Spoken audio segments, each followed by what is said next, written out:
Michel, bonjour. Emmanuel Macron a collaboré, favorisé ou laissé faire le dépeçage de l'industrie française. Il a commencé en tant que ministre de François Hollande. Chaque des actes que je vais évoquer ici mériterait pour le moins une dizaine d'entretiens.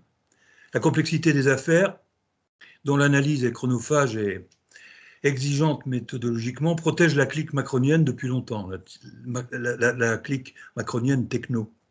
De l'approche même des journalistes, pour une large majorité d'entre eux incompétents sur ces sujets, ou non motivés parce qu'ils estiment que ce n'est pas assez racoleur, ne pouvant être exprimé dans le format putaclic convenu. Alors, Alstom. 5000 licenciements. Après la vente de la filière nucléaire à l'américain General Electric. Vente réalisée à coût de dizaines de millions d'euros par le cabinet McKinsey.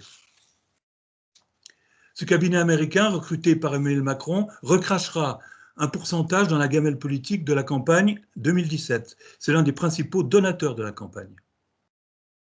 Cette vérité a été une véritable forfaiture, puisqu'elle cédait à l'Amérique une branche stratégique de l'industrie nucléaire française, civile et militaire.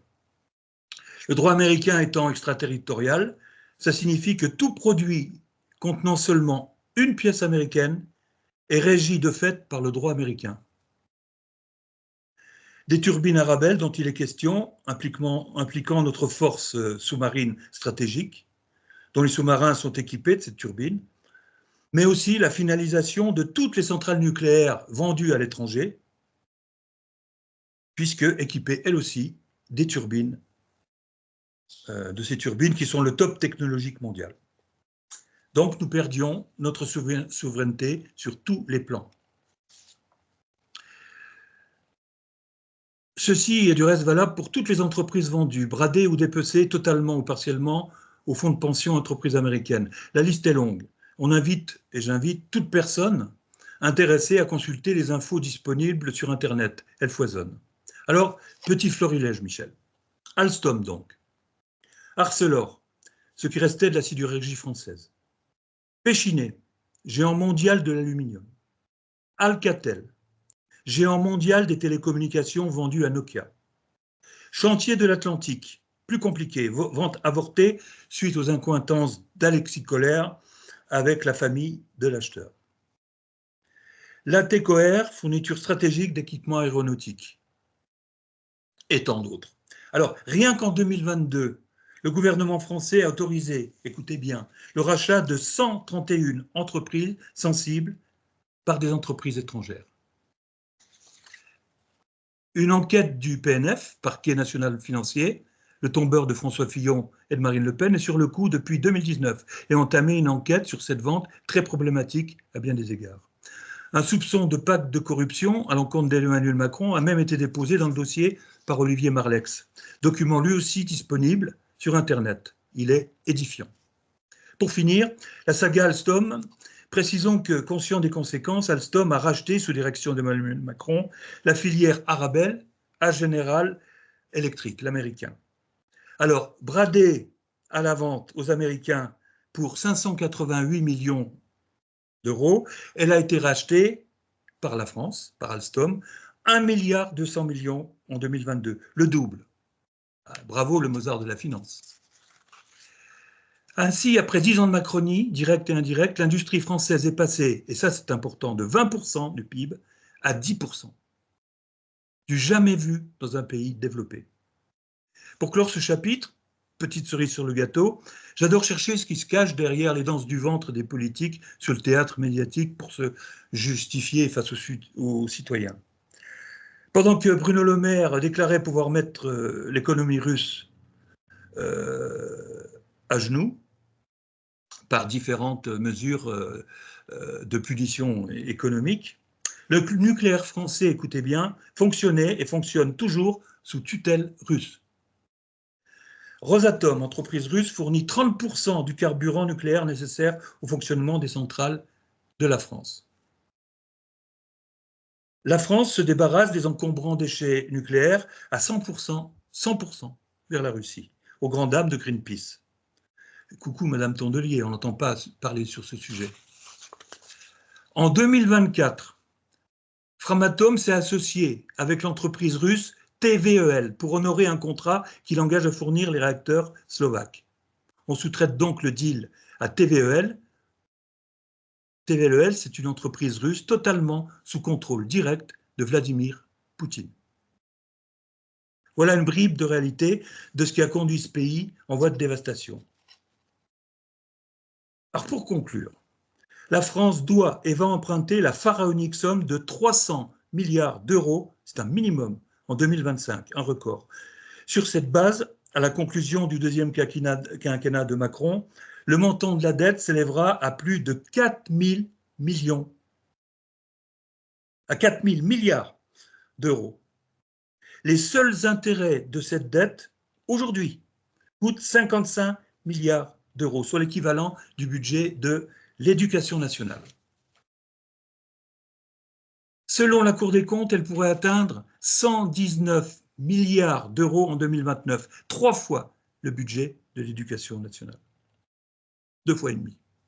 À condition que les taux d'intérêt n'augmentent pas. C'est proprement intenable. Cette situation est largement conséquente à la désindustrialisation forcenée, commanditée par Bruxelles, question, du pays. Conséquente également à la gestion catastrophique de la crise du Covid, l'exception française du quoi qu'il en coûte. Mais on n'est ni au cinéma ni au théâtre. Conséquence également de la gestion bruxelloise obligée de l'énergie suite au bouleversement des approvisionnements de gaz russe qui ont, rappelons-le, touché majoritairement l'Allemagne, pas la France. Mais connexion forcée à l'Europe et au diktat de von der Leyen, voulant par-dessus tout sauver le soldat allemand. Donc, démantèlement d'EDF, assujettissement au marché global européen auquel EDF doit vendre, écoutez bien, son électricité majoritairement d'origine nucléaire, au prix de production, et la racheter au prix XXL calculé sur le coût de production de la dernière centrale du réseau, la plupart du temps une centrale allemande, à charbon. Alors c'est sûr que les tarifs de cette centrale sont donc calculés les prix de vente de la production d'EDF à ses partenaires, entreprises et particuliers. Ça a causé la destruction considérable du nombre d'entreprises. Le bilan n'est évidemment pas réalisé à cette heure et le sera probablement jamais. On peut dire qu'Emmanuel Macron, pour conclure, en 10 ans a ruiné, liquidé la France et que l'avenir probable, à terme de 2 ou 3 années, on parle souvent de l'article 16, on parle d'un certain nombre de possibilités pour Macron.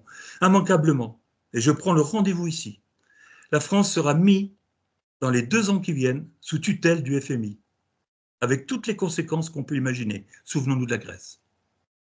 Mais lui, Emmanuel Macron, en 2027, sera plus là. Peut-être président de la Commission européenne pour parachever la dissolution des États. Post-scriptum, la conclusion de l'enquête du PNF en cours à son encontre pour l'affaire Alstom n'est, vous l'aurez compris, pas pour demain. Pas de questions, Michel. Je pense que vous avez de quoi dire sur le sujet puisque nous l'avons étudié ensemble. Je crois que ce que vous venez de dire montre bien qu'il y a 2 Macron. Le Macron d'avant l'élection présidentielle, donc le Macron ministre, et ministre évidemment d'un portefeuille ayant entraîné toutes ces affaires dont vous parlez, donc ministre de l'économie, et puis donc un Macron président qui règne sur la France avec l'immunité politique qui est reconnu à tout chef de l'État dans cette cinquième République. Alors, je crois que c'est quand même assez paradoxal de voir cet homme qui a procédé, comme vous venez de le dire, à la désindustrialisation de la France, réclamer la réindustrialisation de la France. Voilà. Il a racheté la branche qu'il avait vendue, la branche d'Alstom. Voilà. Alors, bon, c'est vrai qu'on a une industrie faible, hein, en proportion de ce qu'elle est dans d'autres pays d'Europe. D'ailleurs, je crois qu'il faudrait rajouter l'affaire d'ArcelorMittal, hein, actuellement, Oui, hein, oui, bien sûr. qui entraîne des menaces de licenciement d'emploi et qui risque de... On a peu d'informations, si ce n'est qu'effectivement, l'entreprise est en danger, oui. Voilà. Enfin, Alors ce qu'il en reste. Hein. avec toujours un Emmanuel Macron qui a pris depuis 7 ans toujours des engagements qu'il n'y aurait pas de licenciement, qu'on trouverait des repreneurs, etc. Donc, bon, ça correspond à ce que j'ai toujours dit, c'est-à-dire que l'action d'Emmanuel Macron, c'est l'énoncé des problèmes, l'énoncé des solutions. J'énonce, je résous et je passe à autre chose. Et puis, au final, évidemment, rien n'est résolu. Et comme vous l'avez souligné, tout est aggravé. Alors, ce qui est quand même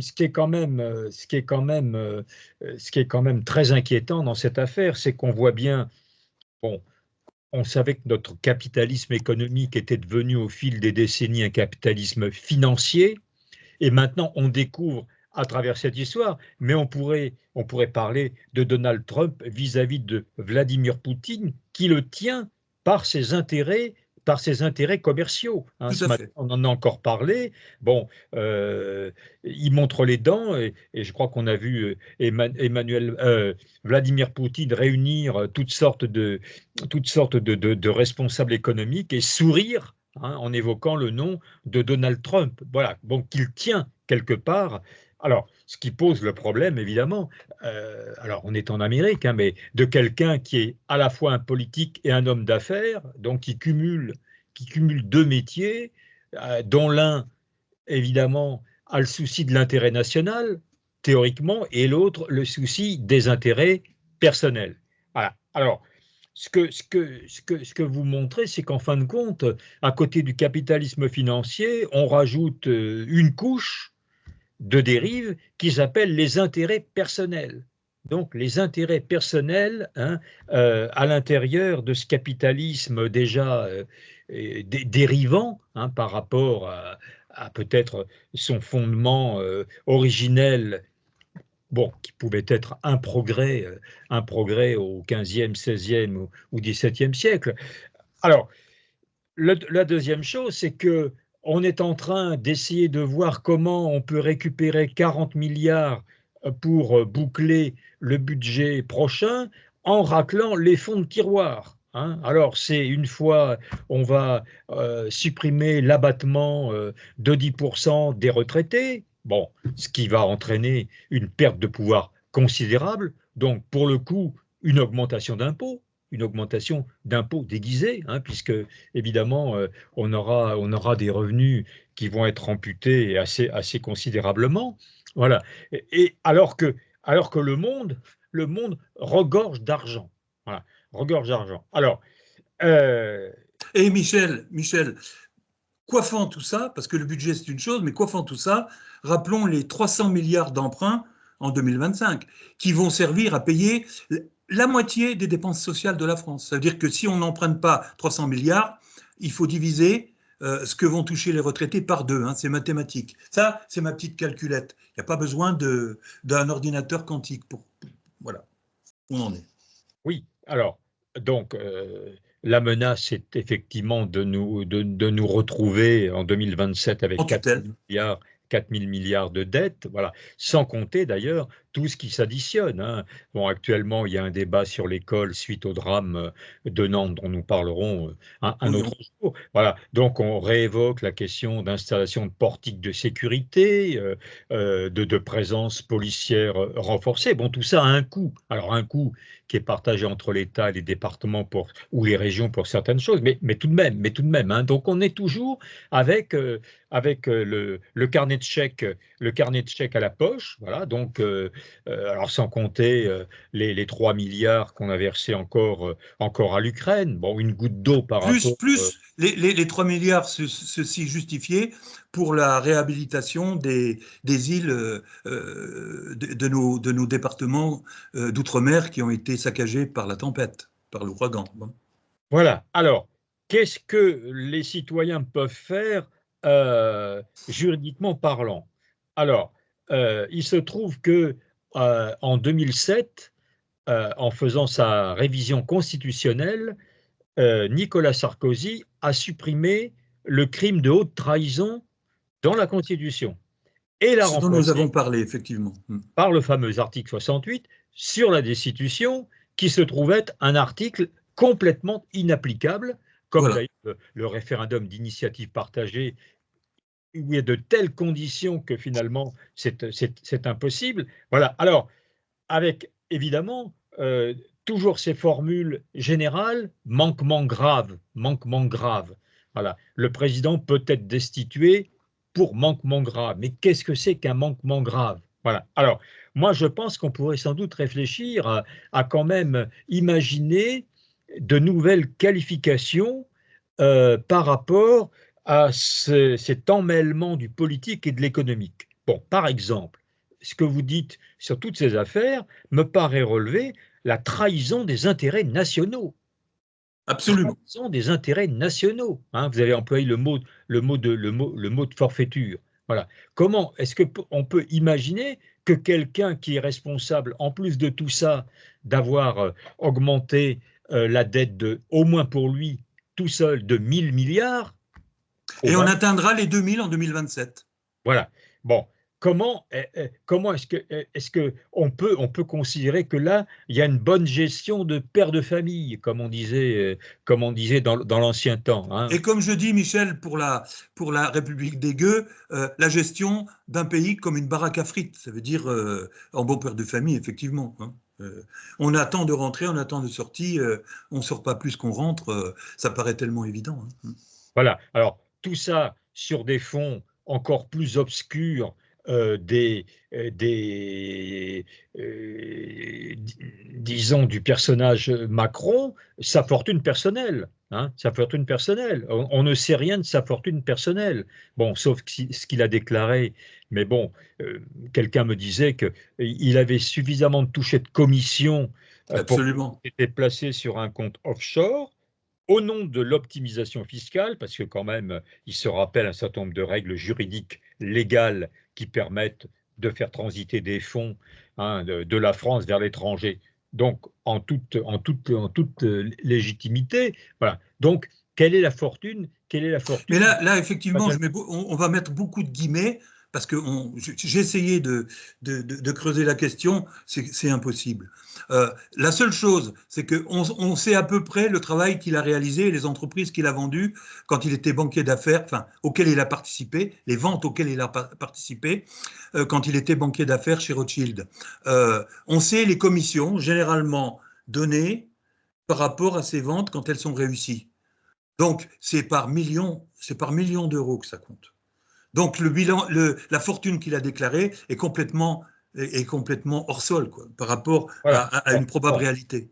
bon, ça c'est quelque chose. Alors moi, je reste sur le terrain politique. Donc, euh, trahison des intérêts nationaux, ça pourrait être Absolument. un qualificatif.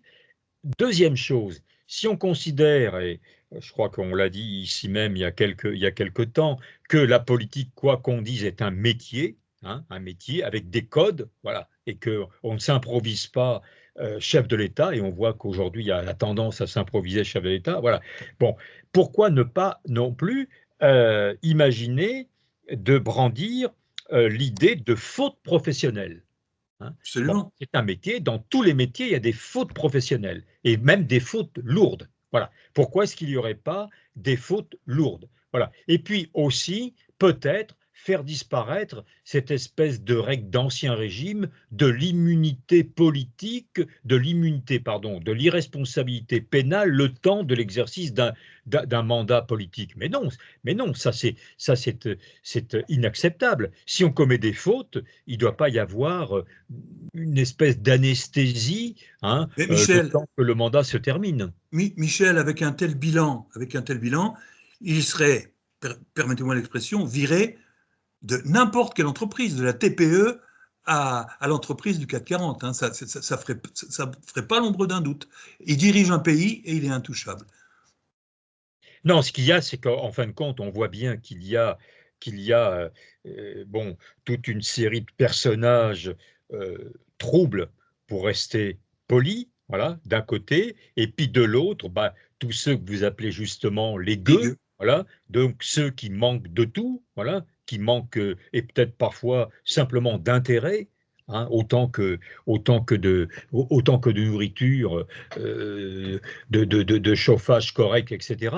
Voilà. Donc on a un divorce entre ce petit groupe qui, en plus, se prétend l'élite, voilà, et puis la majorité de ceux à qui on demande à nouveau de mettre la main à la poche, voilà, hein, pour couvrir, encore une fois, des fautes qui ne leur appartiennent pas. Voilà, Absolument. on n'est pas coupable de ces fautes. Voilà. Et tout à l'heure, en rentrant en taxi, je me disais, mais bon, avec tous ces milliardaires dans le monde, hein, imaginons, rêvons un instant, que chacun prélève, allez, je vais être très modeste, 1%. Voilà, hein. Les millionnaires prélèvent 1%, hein. Les milliardaires prélèvent 1% et mettent ça au budget de leurs États respectifs, hein, des budgets respectifs. Ils ne seraient pas plus pauvres.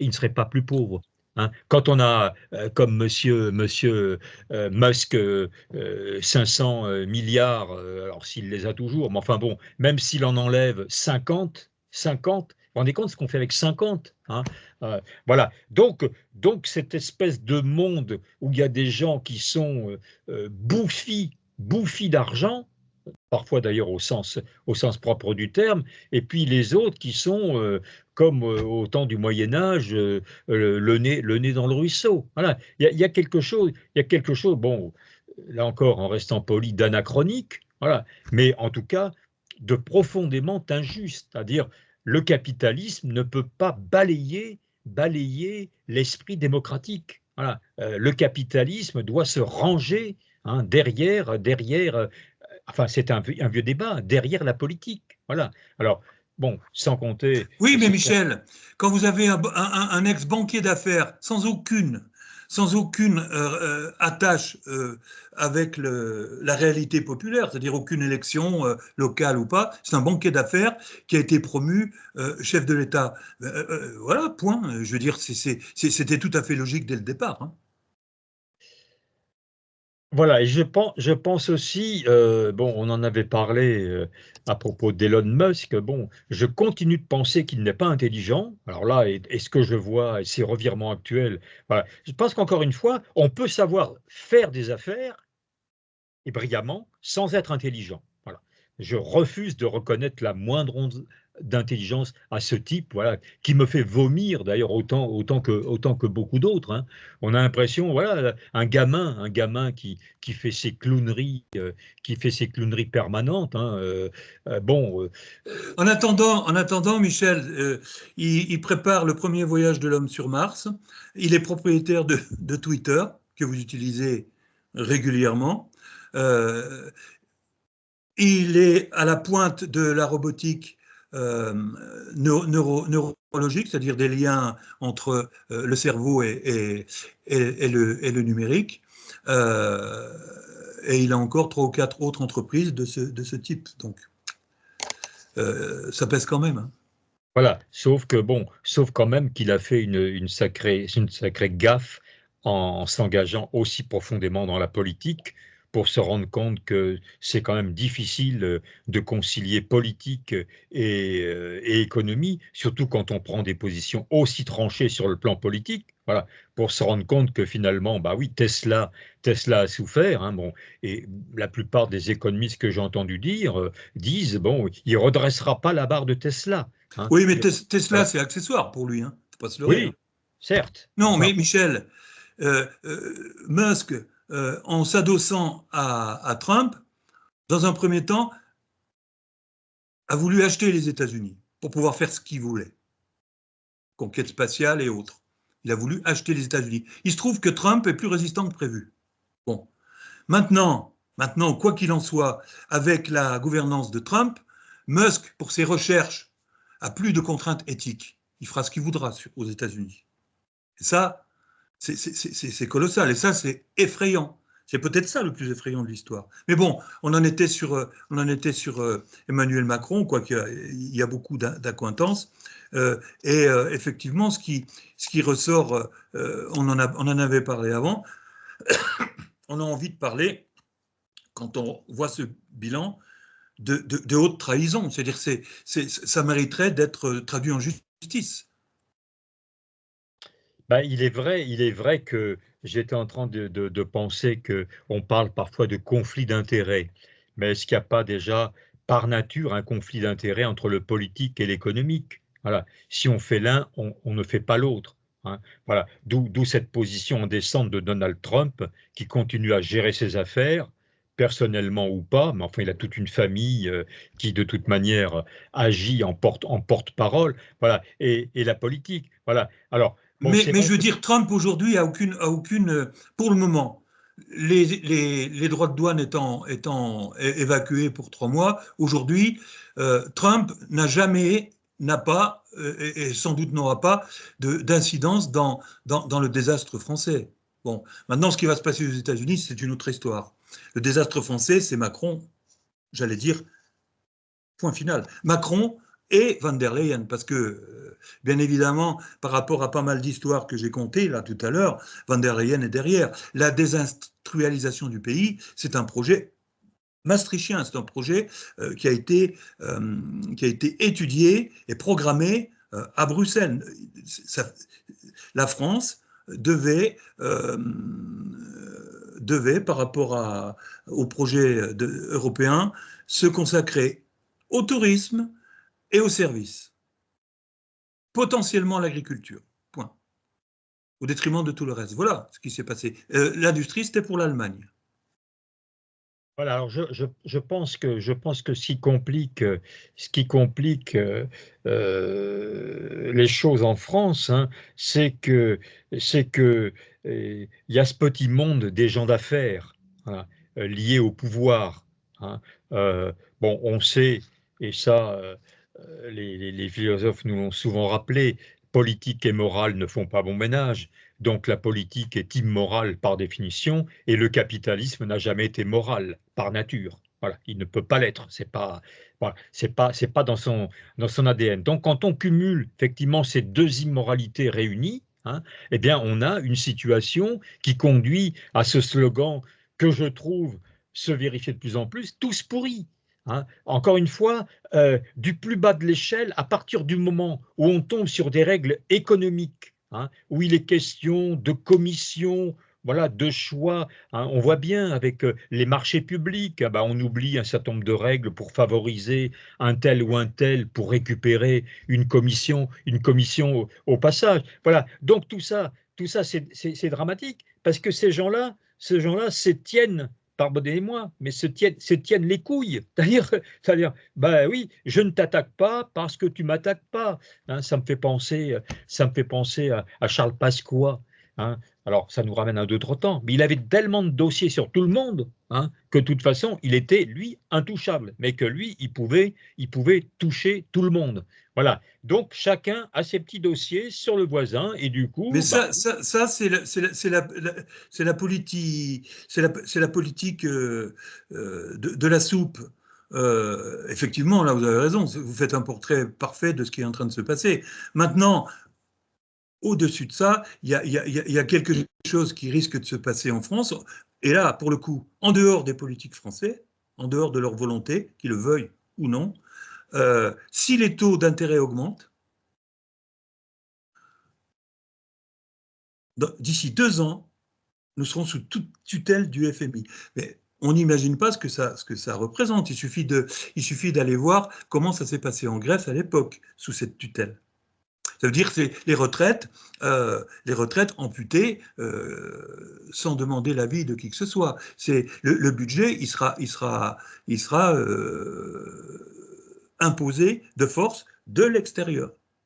Sinon, plus d'argent, plus de possibilité d'emprunter, plus d'argent, donc plus de reversion sociale. Plus de salaire aux fonctionnaires, plus de salaire aux profs, etc. C'est ça qui nous pend au nez. C'est ça dont Emmanuel Macron est responsable, et c'est pour ça que Ça paraît inconcevable, surréaliste, d'assister à la destruction de ce pays encore pendant 2 ans. Je veux dire, c'est pathétique, c'est shakespearien, ça n'a plus de nom. On peut pas exprimer Ça prouve qu'on a un autre l'impuissance qu'on a aujourd'hui par rapport à cette situation. On va laisser faire, on va regarder la fin de la destruction de ce pays. C'est de ça qu'il est question, Michel.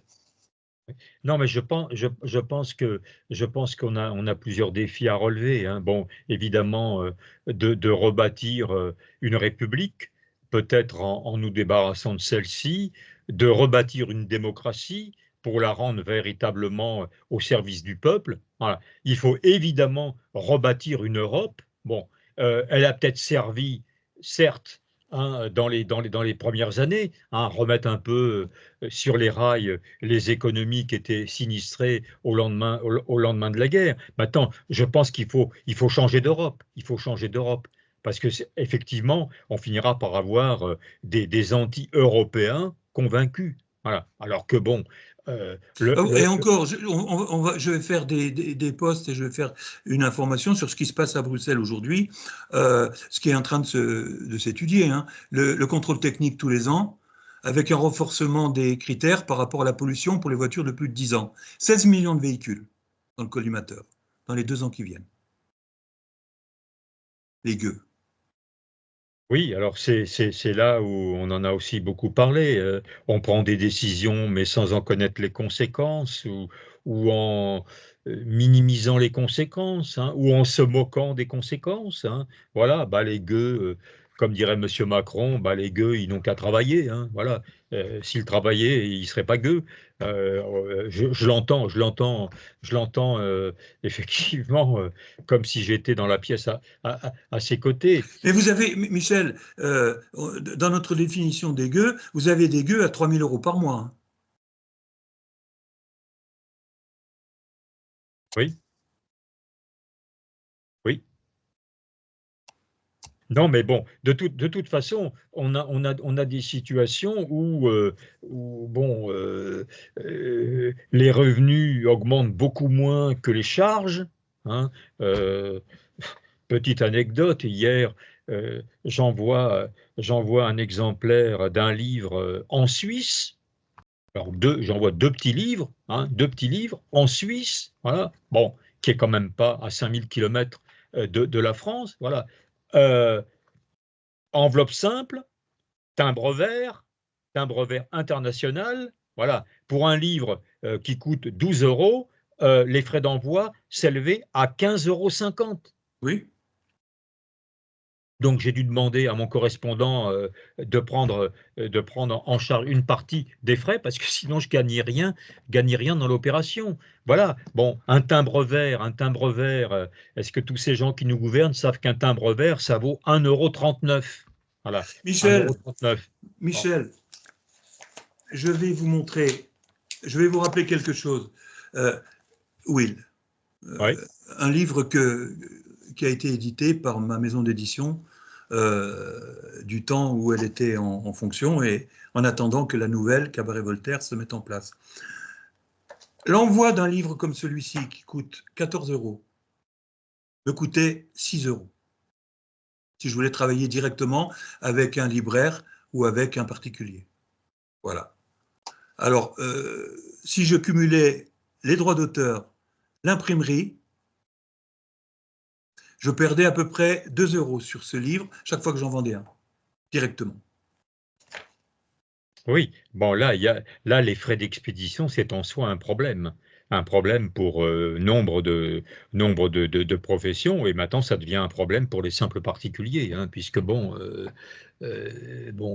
un timbre à 1,39 €, un café à 2,20 €, le journal à 2,20 €, ben, si vous faites ça tous les jours, hein, vous voyez, vous dépensez 100 à 120 € en choses qui ne devraient pas coûter aussi cher. Non, je pense que ce grand écart entre l'ultra-richesse, voilà, et ce qui devient l'hyper-pauvreté, c'est intolérable. C'est intolérable. C'est intolérable. Je crois qu'il n'y a pas d'autre. Intolérable, Michel, intolérable. Voilà. Globalement, pour tout ce qu'on a dit depuis le début, hein, mon exposé et vos réactions, intolérables, je pense qu'on peut conclure sur ce mot. C'est intolérable. Et pour conclure, on va rappeler votre prestation de tout à l'heure sur France Info. Alors oui, j'ai eu la chance d'être invité pour parler malheureusement du drame de Nantes, hein, dans cet établissement. Alors, soit dit en passant, ces établissements qu'on disait encore il y a peu protégés, hein, je rappelle que l'établissement Notre-Dame des Toutes Aides, c'est un établissement d'enseignement privé catholique géré par l'évêché de Nantes, voilà, et que même dans ce type d'établissement, on n'est pas à l'abri, évidemment, d'une intrusion et d'un drame criminel comme ça s'est produit, hier. Voilà, alors c'était un débat intéressant avec du temps, hein. C'est quand même bien d'avoir 40 minutes, même si on est à plusieurs personnes. Voilà, alors ce sera sans doute en replay demain matin, hein. France Info, en principe, repasse ses émissions. Voilà, ce qui m'a permis, et je le redonne comme information à celles et ceux qui nous écoutent. Donc, 2 livres étaient présentés. L'école, une fabrique d'échecs. Voilà.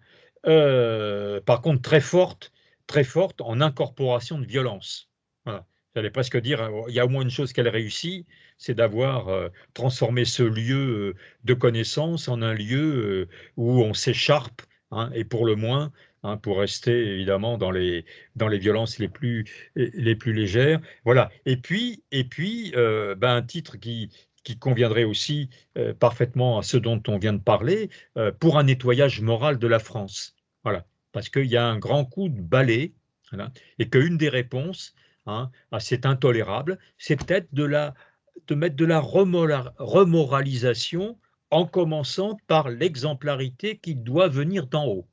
Alors là, je suis dans le grand rêve de l'utopie, hein, d'avoir bah oui, des esprits sains, moraux, comme était De Gaulle, hein, et Pompidou aussi dans la continuité, comme on en a connu d'autres, hein, Pierre Mendès France, pour prendre un autre exemple. Donc une race de politiques, bon, qui savait quand même garder le souci de l'intérêt national. Voilà, l'intérêt national. Voilà. Parce que tout ceci, ce sont des atteintes gravissimes à l'intérêt national. Voilà. Et je Voilà. pense que la République des gueux devrait aussi mettre comme cheval de bataille, voilà, la défense des intérêts nationaux. Comment gérer et comment répondre aux besoins d'une population si on brade les intérêts nationaux? Je ne vois pas. Si, la seule solution, c'est celle qui est utilisée, c'est emprunter. Mais l'emprunt a ses limites, hein, et on va les atteindre. Oui, donc avec les risques que vous évoquiez. Voilà. Eh bien, Bon, Michel, j'aimerais finir par quelque chose de souriant, mais je ne trouve pas si la météo. Non pas de seulement il problème. fait beau aujourd'hui, mais ça va durer et la chaleur va revenir. Alors, Journée moyenne à Paris. et ici, c'est magnifique. Voilà. Non, mais ça sera meilleur demain, Michel. Ouais, ouais, Allez, oui. bonne soirée à tous et à très bientôt pour évoquer l'affaire de Nantes, effectivement. Oui, bonne soirée.